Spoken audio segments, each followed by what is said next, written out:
네, 안녕하세요, 여러분. 네, 오늘은 2022년 1월 6일입니다. 1월 시작 여러분들 기분이 어때요? 저는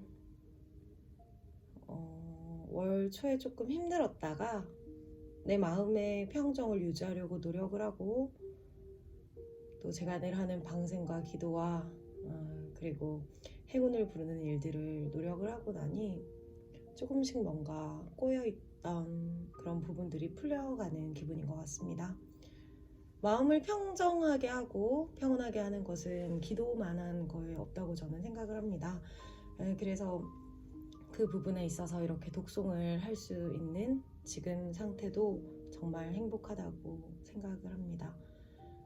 저희 독송을 듣는 분들도 전부 행복하시고 평온한 하루 보내셨으면 좋겠습니다.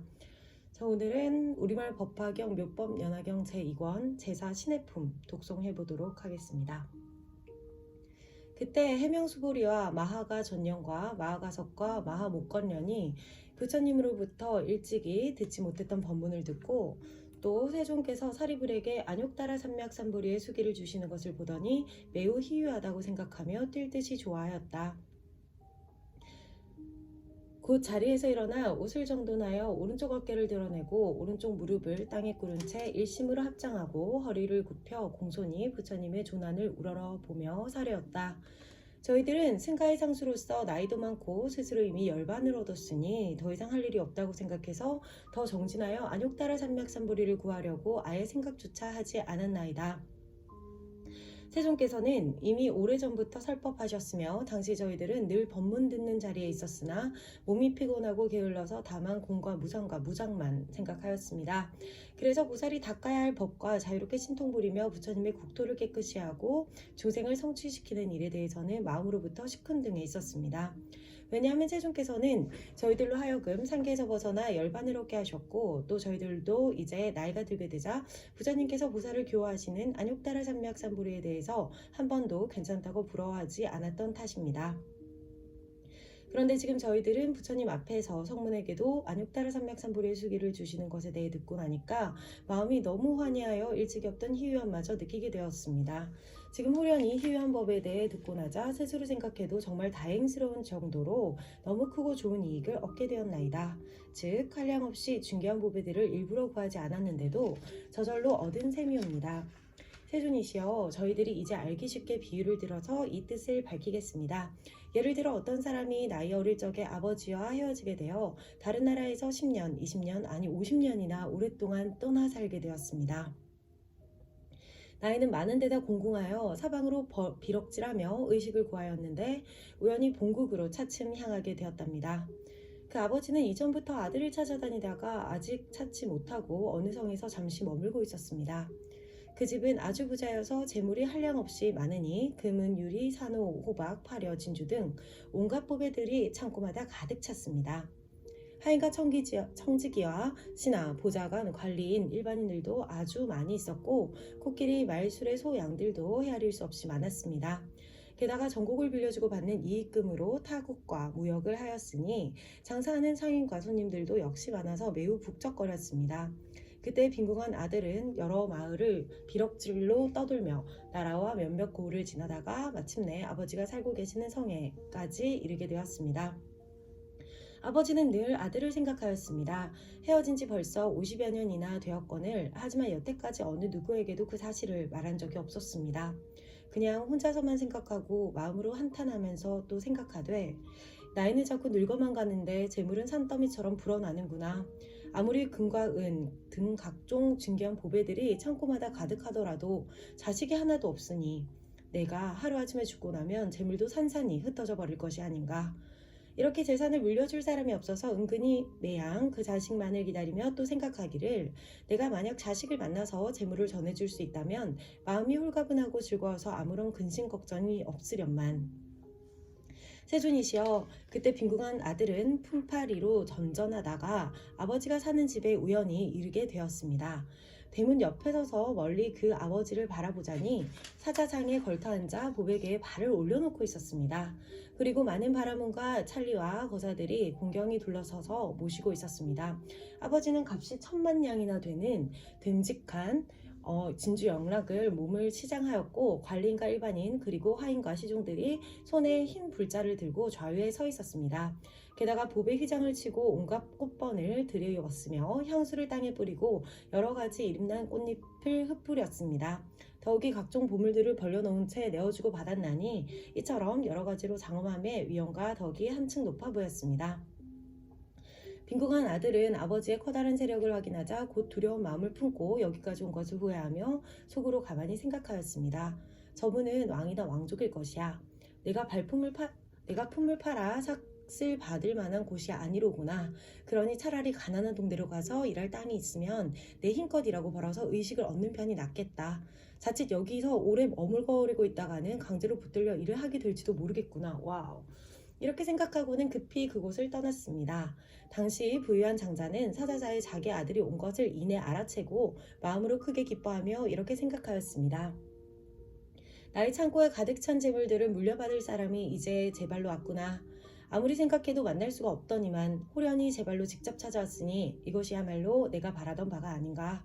내 비록 나이 많아 늙었으나 이런 까닭에 여태까지 재물을 소중히 아껴두었도다. 이윽고 곁에 있던 사람을 보내어 빨리 가서 아들을 데려오도록 하였습니다. 장자의 심부름꾼이 급히 가서 그를 붙잡으니 비렁뱅이 아들은 놀라 원망하며 크게 부르짖었습니다. 나는 아무 잘못한 것도 없는데 어찌하여 붙잡아 가느냐? 그러자 심부름꾼은 더욱 단단히 붙잡고 강제로 끌고 가서라도 데려가려고 했습니다. 빈궁한 아들이 생각하기를 죄도 없는데 붙들려 가게 되었으니 반드시 죽고 말겠구나. 이런 생각이 들자 더욱 겁이 나서 정신을 잃고 땅에 쓰러져 버렸습니다. 장자인 아버지가 멀리서 그 광경을 보고는 심부름꾼에게 말하되 그 사람을 쓰지 않을 터이니 강제로 데려오지 말고 냉수에 얼굴을 뿌려서 빨리 깨어나게 하여라. 그리고 다시는 그와 말도 하지 마라. 왜냐하면 아버지는 아들의 마음이 용렬해졌음을 알았으며 자신의 호사함과 고귀함이 아들에게는 받아들이기 어려운 점이 될 수도 있다는 사실을 이해했기 때문입니다.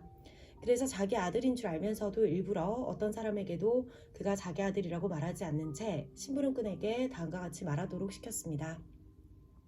내가 너를 놀아줄 터이니 네 맘대로 가거라. 빈궁한 아들은 너무 좋아서 일찍이 없던 희유함을 느끼며 땅에서 벌떡 일어나 가난한 마을로 가서 밥벌이를 하였습니다. 그때 장자는 아들을 유인하여 데리고 오자 방편을 베풀어 모양이 초라하고 보잘것없는 두 사람을 은밀히 보내며 이렇게 일렀습니다. 너희들은 저곳에 가서 저 사람에게 넌지시 말하기를 저기 품을 팔 곳이 있는데 삭을 2배로 준다고 말하거라. 그래서 저 사람이 허락하거든 데리고 오되 무슨 일을 할 것이냐고 묻거는 똥거름을 치는 일이라고 답하여라. 그리고 우리도 너와 함께 그곳에서 품을 팔 것이다 라고 하여라. 곧 두 사람이 빈궁한 아들을 찾아가서 주인이 시킨 대로 말을 하자 그때 빈궁한 아들은 품삯을 먼저 받기로 하고 똥거름을 치우게 되었습니다. 아버지는 아들을 보니 한없이 불쌍하고 안타까웠습니다. 어느 날 창틈으로 멀리 아들을 보건대 야위고 초췌하며 먼지투성이이고 더럽기 짝이 없는 데다 말할 수 없이 지저분했습니다. 장자는 곧 목걸이와 부드러운 의복과 장식구 따위를 벗어던지고 때묻고 허름한 옷으로 갈아입었습니다. 흙과 먼지를 몸에 묻힌 채 오른손에는 똥거름을 치는 그릇을 잡고 조심스럽게 일꾼들 있는 곳으로 가서 여러 사람들에게 말하였습니다. 너희들은 부지런히 일하고 게으름을 피우지 마라. 이런 방편으로 그 아들에게까지 다가가서 또 이르기를 여보게 이 사람아 자네는 여기서만 일하고 다른 곳에는 아예 가지 말도록 하게. 그러면 품삯도 더 올려줄 것이며 온갖 필요한 그릇이랑 곡식, 소금 그리고 장 같은 일용품 따위고도 걱정하지 않도록 대주겠네. 또한 늙은 일꾼도 있으므로 쓸 일이 있다면 언제든 붙여줄 터이니 편안히 안심하고 일하며 잘 지내도록 하게나. 나는 자네 아버지와 같으니 다시는 염려하지 말게. 나는 늙었지만 자네는 젊지 않은가. 그리고 자네가 항상 일을 할 때 속이고 성내거나 원망하는 등 일체 불평이 없어서 다른 일꾼들과는 좀 다르더구만.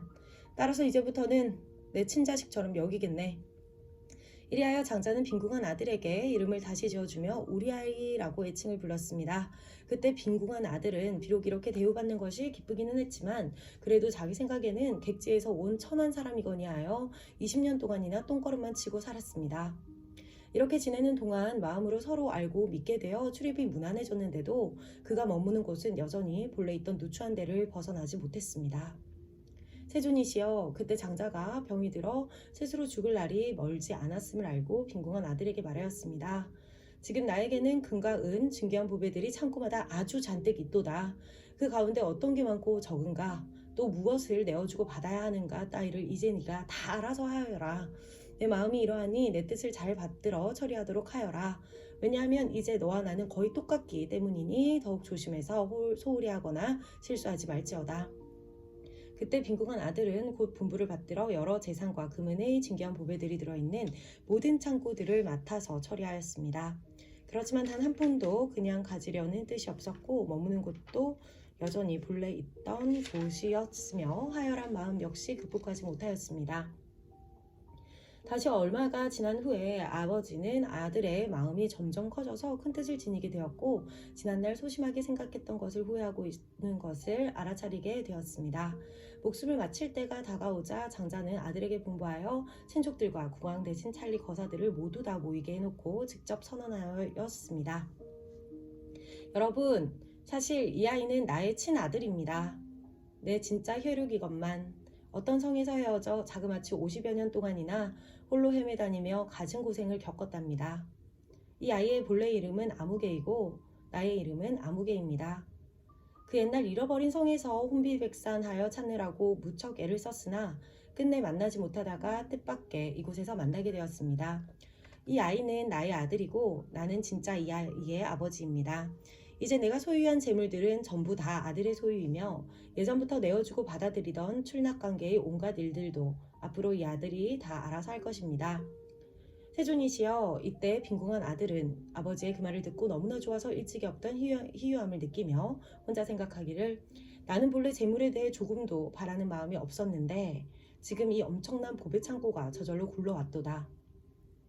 세존이시여, 큰 부자인 장자는 곧 열애이시고 저희들은 다 부처님의 아들과 같나니 열애께서는 항상 말씀하시기를 저희들을 아들이라 부르셨습니다. 세존이시여, 저희들은 세 가지 고통 때문에 나고 죽음의 윤회 가운데 가진 번민에 시달리며 미혹하고 무시하여 소승법에만 빠져 집착하였나이다. 오늘날 세존께서 저희들로 하여금 모든 법의 희론을 똥걸음으로 생각하고 치워버리게 하시니 저희들은 가르친 가운데 부지런히 정진하여 열반의 하루 품삯을 얻는 단계에 오르게 되었나이다. 그런데 겨우 그것을 얻고서 마음으로 크게 환희하여 스스로 만족하게 여기며 불법 가운데 부지런히 정진해서 얻은 소득이 아주 많다라고 여기곤 했나이다. 그런데 세존께서는 저희들 마음이 부질없는 욕망에 집착되어 소승법만을 좋아하는 것을 미리 하시고는 그냥 내버려 두셨습니다. 그래서 너희에게도 마땅히 열애의 지혜에 해당하는 보배강의 몫이 있도다 라고 분별해 주시지 않으셨나이다. 세존께서 방편력으로서 열애의 지혜를 설하셨건만 저희들은 부처님으로부터 하루 품삯에 지나지 않는 열반만을 얻고도 크게 얻었다고 생각해서 대승을 구할 마음을 전혀 내지 않았나이다. 게다가 또 저희들은 열애의 지혜 덕택에 모든 보살들에게 대승을 열어 보이고 연설한 적이 있긴 있었지만 정작 스스로는 조금도 마음으로 대승을 원하지 않았었나이다. 왜냐하면 부처님께서는 저희들이 마음으로 소승법만 좋아하는 것을 아시고 방편력으로서 저희들 근기에 맞게 말씀하셨건만 저희들이 참으로 부처님 아들인 줄 미처 깨닫지 못했기 때문입니다. 이제야 바야흐로 세존께서는 부처님 지혜에 대해서 조금도 아낌이 없었다는 것을 똑똑히 알겠나이다. 왜냐하면 저희들은 예로부터 참으로 부처님의 아들이면서도 소승법만 좋아했던 탓이니 대승법을 좋아하는 마음이 애초에 있었더라면 부처님께서는 저희들을 위해 대승법을 설하셨을 것입니다. 사실 이 경에서도 오직 대승의 일승법만을 거론하시고 있지 않습니까? 그리고 옛날 보살들 앞에서 성문들이 소승법만 좋아한다고 걱정하기도 하셨으니 참으로 부처님께서는 대승으로서 교화하셨던 것입니다. 그러므로 저희들이 말하기를 원래는 바라는 마음이 아예 없었는데 지금 법왕의 큰 보배가 저절로 굴러왔도다. 그러니 이제 부처님의 아들로서 얻어야 할 것을 모두 다 얻었도다 라고 한 것입니다. 그때 마하가섭이 거듭 의미를 표현하시고자 개송으로 사려였다. 저희들은 오늘날 부처님 말씀 듣고 환희심으로 뛸 듯이 좋아서 일찍이 없던 희유함을 느끼나이다. 부처님께서 성문도 성불한다 하시니 최고 값진 보배더미가 구하지 않았는데도 저절로 굴러온 셈입니다. 예컨대 어떤 동자 철이 없을 적에 아버지와 헤어져 멀리 타관 땅으로 돌고 돌아 50여 년이나 되었거늘 그 아버지 근심하여 사방으로 찾아다니다 하도 지쳐서 어느 성에 머물러 큰 집 짓고 오용락 속에 파묻혀 지내게 되는데 그 집은 아주 큰 부자여서 여러 금은 작업 만호 진주 유리와 코끼리 말 소 양들과 연가만 수레와 논밭과 하인들 게다가 문객들까지 수없이 많았으며 주고받는 이자로 널리 타국과 무역하여 상인과 고객들도 어디에나 북적대었고 천만억 사람들이 둘러서서 공경할 뿐 아니라 임금님이나 왕족들마저 늘 그를 귀하게 우대했으며 여럿이나 명문 호족들도 다같이 받들고 존경했으니 이런 인연으로 늘 오고 가는 손이 많았나이다. 이처럼 부귀하고 큰 세력이 있으나 나이 많아서 늙게 되자 아들 생각만은 더욱 간절하여 밤낮으로 생각하기를 죽을 때는 자꾸 다가오는데 어리석은 자식은 나와 헤어져 벌써 50여 년이나 되었으니 참고 하니 재물들을 어쩌면 좋단 말인가. 당시 빈궁한 아들은 옷과 밥을 구하느라 이 마을 저 마을로 이 나라에서 저 나라로 떠돌며 얻어먹을 때도 있지만 얻어먹지 못할 때도 많아서 굶주리고 야윈데다가 몸에는 온과 버짐까지 생겼으니 이렇게 이곳저곳 헤매며 아버지 사는 마을에 이르러 품을 팔아 천천히 생활하다가 우연히 아버지 집에 이르게 되었나이다. 때마침 장자는 자기 집안에서 커다란 보배 위장을 둘러치고 사저자에 앉아 권속에 둘러싸여 하인들 시중 받거늘 어떤 사람은 금과 은, 각종 보물들은 계산하고 재산 출납 등을 문서에 기록하였나이다. 빈궁한 아들은 훌륭하고 존엄한 아버지를 보고 저분은 임금이거나 혹은 임금의 일가침 되겠구나. 놀라고 두려워 혼자 생각하되 내가 여기를 도대체 뭐 때문에 왔는가? 만일 오래 있다가 붙들리게 되면 강제로 일을 시킬지도 모르리라. 이렇게 생각하고 정신없이 달아나 가난한 동리를 찾아 품팔이를 하고자 하였나이다. 장자는 이때 사자자에 앉아 멀리서 그 아들을 바라보고는 묵묵히 아들임을 직감하고서 곧 하인을 보내어 데려오게 시켰나이다. 그러자 빈궁한 아들은 놀라 소리치고 기절하여 땅에 넘어지며 생각하기를 모르는 사람이 날 잡아가니 반드시 죽이리라. 그깟 의식을 얻으려고 뭐하러 얘까지 왔는고. 장자는 아들이 우치하고 용렬해서 자기 말을 믿지 않을 뿐더러 아버지란 사실도 믿지 않을 것을 알고는 곧 방편으로써 다시 다른 사람을 보내었으니 애꾸눈에 키 작고 누추하게 짝이 없는 아주 볼품없는 자를 시켜 말하기를 네가 가서 저기 품팔 데가 있으니 함께 가자 하거라. 똥걸음이나 치워주면 딴 데보다 곱을 준다고 말하여라. 빈궁한 아들이 그 말을 듣더니 좋다고 따라와서 똥걸음을 치우며 집안 청소 깨끗이 하였나이다.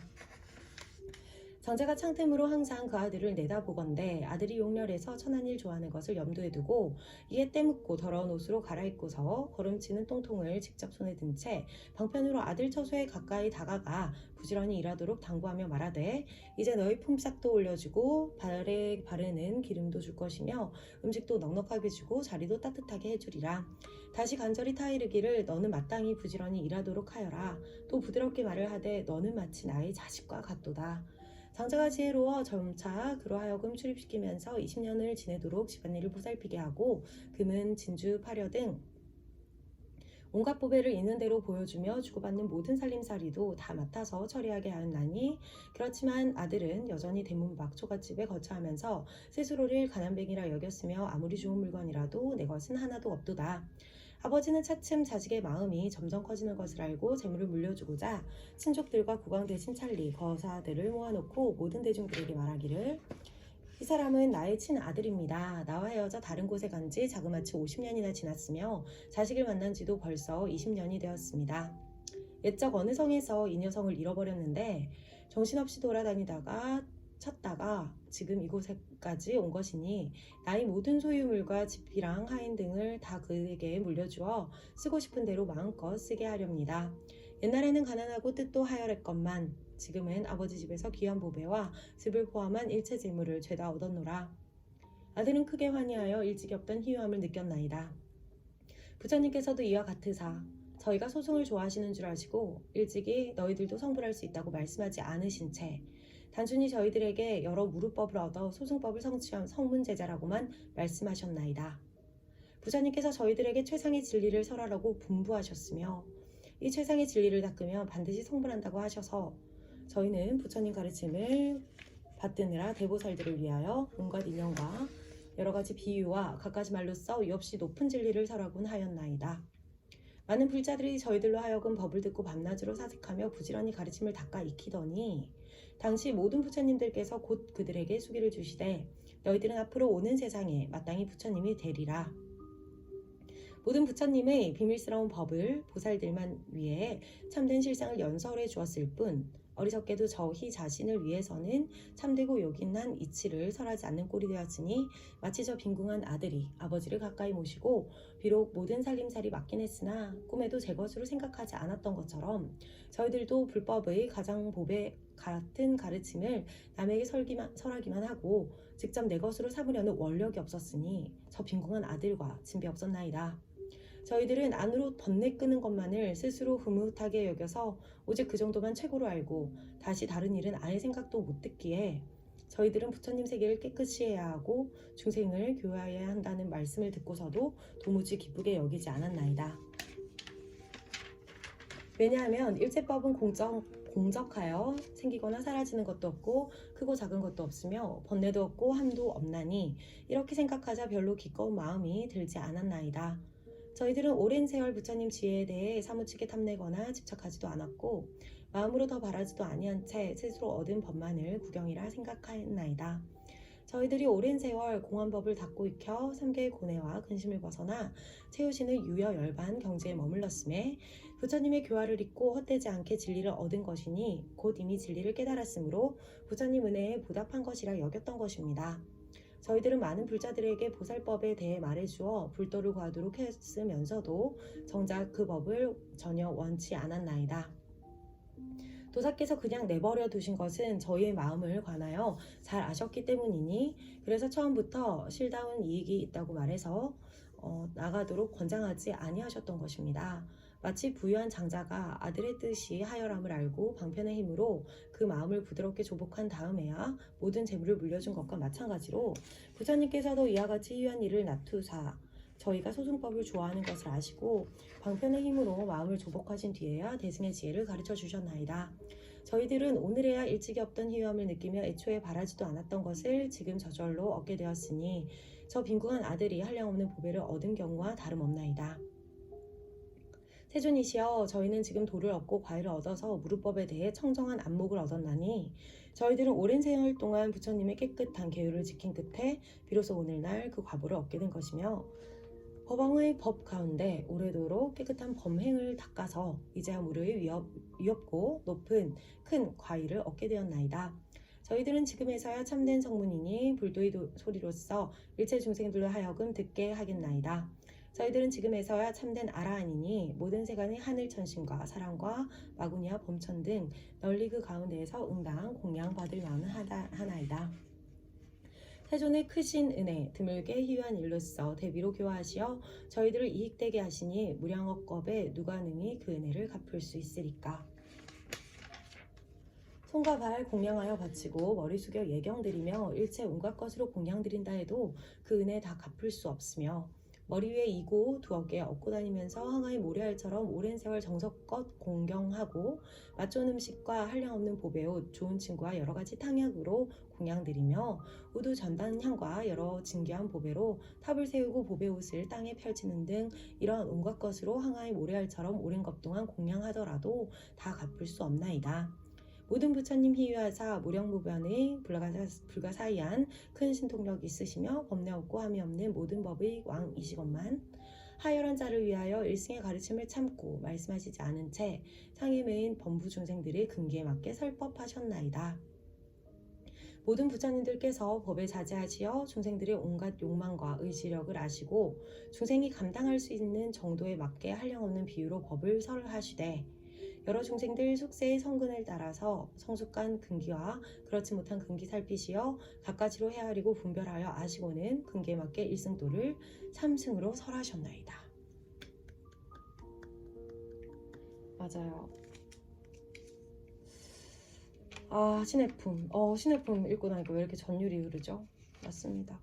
세상에는 사람의 그런 격의 높낮이를 얘기하는 게 아니라 수준이라는 그런 지표가 있죠. 그런 수준에 맞춰서 교육을 하는 게 맞고요. 그래서 이 방편의 지혜는 1승법이 맞으나 3승으로 설하셨다. 이런 것이고 8만대장경 중에 마지막 경은 8반대장경에서 사실은 그것이 대승이고 1승법이다 라는 것을 밝히셨습니다. 그렇죠. 정말 그 전까지 경에, 이전 경에, 법화경의 이전 경에서 이제 3승만 알고, 그 경에서, 그 이전 경에서 끝나면 3승만 알고 소승만 알고 이렇게 할 텐데, 정말 이 뒤까지 모든 것을 아는 자, 특히 법화경을 하는 자들은 결국은 그것이 1승을 설하기 위한, 대승을 설하기 위한 방편이었다라는 것입니다. 역시 법화경의 지혜. 저도 살아가면서 이제 방편이라는 것을 많이 이용을 하려고 합니다. 이용.